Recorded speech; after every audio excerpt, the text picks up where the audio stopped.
Hi Towson, welcome to the Year in Review, bringing you the best moments of our campus and community.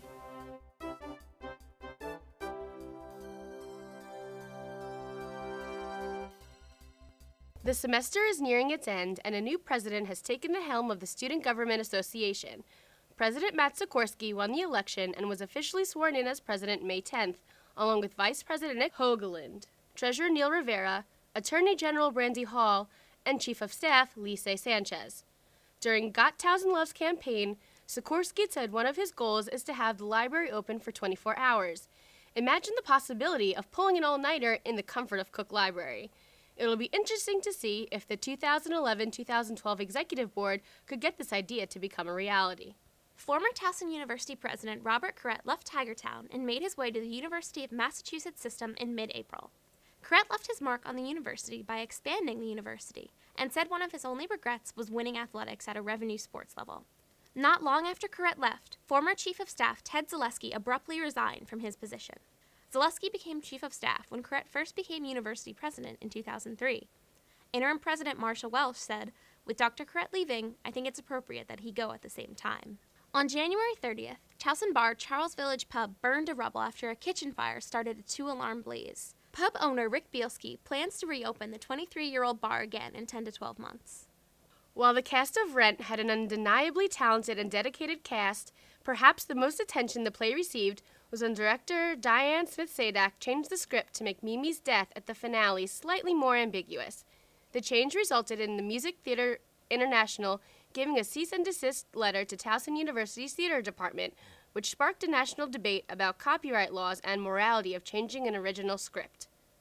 Tigerfest received an inordinate amount of attention this year. From the Campus Activities Board failing to announce an artist roughly 2 months before the event, to former Director of Student Activities Bridget Chase leaving, it seemed CAB suffered one setback after another, culminating in an evacuation of the stadium during the third set from weather conditions. Who knows if it would have been a success, but it's a Tigerfest that will surely go down in the history books.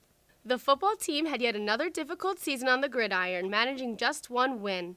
On September 11th, 2010, the Tigers and the Coastal Carolina Chanticleers began their contest shortly after 7 p.m., just like any regular game. But 3 hours and 38 minutes later, after 4 quarters and 5 overtime sessions, the Tigers had come back from a 21-7 fourth-quarter deficit for a 47-45 victory. Basketball fans were treated to a different kind of drama in early December. In Towson's third home game of the season, the Western Michigan Broncos paid a rare visit to the Towson Center and dominated the majority of the ball game, leading at 1 point by 15. But in a way that only Towson can, the Tigers made a dramatic run, taking the lead with 28 seconds remaining on a Troy Franklin free throw. Western Michigan would tie the game just 13 seconds later, setting up the dramatics. While head coach Pat Kennedy's contract was not renewed, Pat's Cats lives on, with the addition of Pat Scarry as the new head men's basketball coach. Every year when lacrosse season rolls around, there's a general hope and expectation that the men's lacrosse team will, at the very least, be competing for a CAA championship and an NCAA tournament bid. However, 2011 was filled with nothing more than the disappointment of a 3-10 record where the Tigers could not pick up their first conference win until the last game of the season against a winless St. Joseph's squad.